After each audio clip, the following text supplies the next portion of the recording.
Fais appel à moi et je te répondrai. Je te ferai connaître de grands secrets que tu ne connais pas.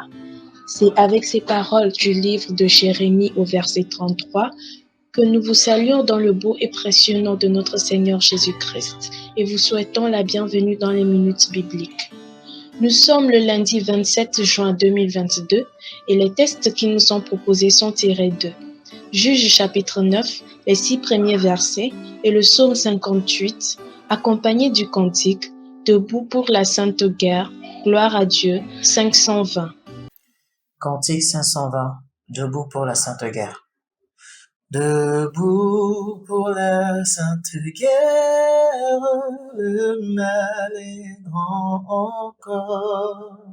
Plus d'un ennemi, plus de frères, suit un chemin de mort. En avant, tous en avant, notre chef est tout puissant. Nos armes sont la prière, l'amour persévérant.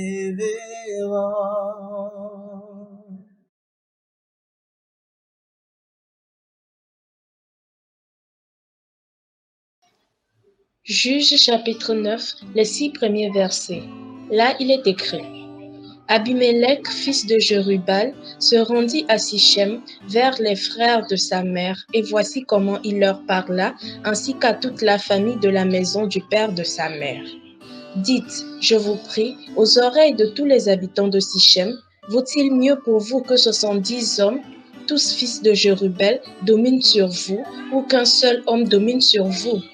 Et souvenez-vous que je suis votre os et votre chair. Les frères de sa mère répétèrent pour lui toutes ces paroles aux oreilles de tous les habitants de Sichem. Et leur cœur inclina en faveur d'Abimélec, car ils se disaient, c'est notre frère. Ils lui donnèrent 70 cycles d'argent qu'ils enlevèrent de la maison de Balbérith. Abimélec s'en servit pour acheter des misérables et des turbulents qui allèrent après lui. Il vint dans la maison de son père à Ophra et il tua ses frères, fils de Jérubal, 70 hommes sur une même pierre. Il n'échappa que Jotham, le plus jeune fils de Jérubal, car il s'était caché. Tous les habitants de Sichem et toute la maison de Milo se rassemblèrent, ils vinrent et proclamèrent roi Abimélec près de chênes plantés dans Sichem. Amen. Psaume 58. Là, il est écrit: Au chef des chantres, ne détruis pas, hymne de David. Est-ce donc en vous taisant que vous rendez la justice? Est-ce ainsi que vous jugez avec droiture, fils de l'homme? Loin de là, dans le cœur, vous consommez des iniquités. Dans le pays, c'est la violence de vos mains que vous placez sur la balance. Les méchants sont pervertis dès le sein maternel. Les menteurs s'égarent aux sorties du ventre de leur mère. Ils ont un venin pareil au venin d'un serpent, d'un aspic sourd qui ferme son oreille, qui n'entend pas la voix des enchanteurs, du magicien le plus habile. Ô Dieu, brise-leur les dents dans la bouche, Éternel, arrache les mâchoires des lionceaux, qu'ils se dissipent comme des eaux qui s'écoulent, qu'ils ne lancent que des traits émoussés. Qu'ils périssent en se fondant comme un limaçon, sans voir le soleil comme l'avorton d'une femme. Avant que vos chaudières sentent l'épine, verte ou enflammée, le tourbillon l'emportera. Le juste sera dans la joie à la vue de la vengeance. Il baignera ses pieds dans le sang des méchants, et les hommes diront, oui, il est une récompense pour le juste. Oui, il est un Dieu qui juge sur la terre. Amen. Chers auditeurs des Minutes Bibliques, soyez tous bénis dans le nom précieux de Jésus-Christ, notre Sauveur et Seigneur. Comme tous les lundis, je suis le révérend pasteur Jean-Pierre Tchakounté de l'église missionnaire de la foi de Bertois Est Cameroun. En parcourant le texte de Juges, chapitre 9, du verset 1 à 6, nous prenons comme thème principal les conséquences du mensonge. Bien-aimés dans le Seigneur, j'aimerais tout d'abord que tu saches que le mensonge est l'une des tentations que nous parlent les Saintes Écritures. Toutefois, bien-aimés, le diable nous tente quand notre foi faiblit. Le diable nous tente quand nous négligeons la parole de Dieu ainsi que la prière. Si notre foi se relâche grandement et que notre amour pour Dieu cède la place à l'amour du monde, si nous commençons à marcher selon le conseil des méchants, à nous arrêter sur le chemin des pécheurs et à nous asseoir sur le banc des moqueurs, nous tomberons certes dans la tentation de Satan. Le diable essaye de nous tenter par nos appétits, notre cupidité et les convoitises de la chair. Et c'est ce qui est arrivé à Abimelech. Par le mensonge, il poussa les frères de sa mère à coopérer pour la destruction de ses frères. Il est écrit dans Juge 9, 3 à 4, les frères de sa mère répétèrent pour lui ces paroles aux oreilles de tous les habitants de Sichem, et leur cœur inclina en faveur d'Abimelech, car ils se disaient, c'est notre frère. Ils lui donnèrent 70 cycles d'argent qu'ils enlevèrent de la maison de Baal-Béris. Abimelech s'en servit pour acheter des misérables et des turbulents qui allaient après lui. Et nous voyons, bien-aimés, que les conséquences furent trop grandes.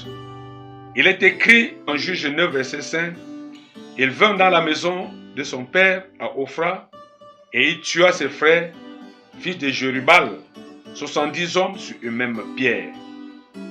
Les conséquences du mensonge. Tout ceci, bien-aimé, à cause de l'appétit du pouvoir. Il est écrit dans Juge 9, 6, tous les habitants de Sichem et toute la maison de Milo se rassemblèrent, ils vinrent et proclamèrent roi Abimelech, près du chêne planté dans Sichem. Nous devons nous poser la question, d'où lui venait vraiment ce courage? Oui, le psaume 158, du verset 4 à 5 nous répond, bien-aimés. Je lis, les méchants sont pervertis dès le sein de leur mère. Les menteurs s'égarent aux sorties du ventre de leur mère. Ils ont un venin pareil au venin d'un serpent, d'un aspic sourd qui ferme son oreille. Oui, bien-aimés, ce que nous devons retenir comme leçon dans ce texte est que quand nous sommes entraînés par l'appétit du pouvoir et consumés par l'orgueil, la tentation du diable triomphe. Ceux qui sont entraînés par la convoitise de la chair, la convoitise des yeux et l'orgueil de ce monde semblent vivre dans le confort, la gloire et les honneurs. Mais sachons que Dieu qui voit toutes choses les jugera. Leur plaisir n'est que passager. Raison pour laquelle, bien-aimé, tu dois lutter et résister pour ne pas tomber dans la tentation du diable.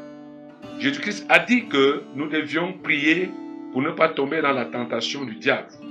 Bien-aimés dans le Seigneur, si nous voulons faire face avec succès quand survient la tentation, premièrement, nous devons faire des efforts pour connaître la parole de Dieu. Car sans la parole de Dieu, nous ne pouvons pas vivre par la foi. Oui, notre foi doit être fondée sur la parole de Dieu qui ne passera pas. Deuxièmement, nous devons être fidèles à Dieu. Quoi qu'il en soit, tout le monde vit pour une chose ou pour une autre. Toutefois, nous autres chrétiens devons d'abord être fidèles à l'autel de Dieu et le suivre de tout notre cœur, notre âme et notre pensée. Et enfin, persévérer et rendre grâce continuellement à Dieu. Quel que soit ce qui nous arrive, ne nous plaignons pas et ne murmurons pas. Même si nos murmures et nos plaintes peuvent se justifier, disciplinons nos pensées parce que les murmures et les critiques donnent une bonne occasion au diable de nous détruire. Bien-aimés dans le Seigneur, en apprenant à rendre grâce pour toutes choses, nous recevons l'aide de Dieu pour surmonter la tentation. Les actions de grâce sont un raccourci pour vaincre la tentation. Sachons, bien-aimés, non seulement le succès dans les affaires, mais également la faillite concourt à notre bien. Oui, pour que la richesse existe, il faut qu'il y ait d'abord la pauvreté. Non seulement les louanges des autres, mais également leurs récriminations concourent à notre bien. Donc nous devons prendre, bien-aimés, comme un sujet de joie, les diverses épreuves auxquelles nous pouvons être exposés.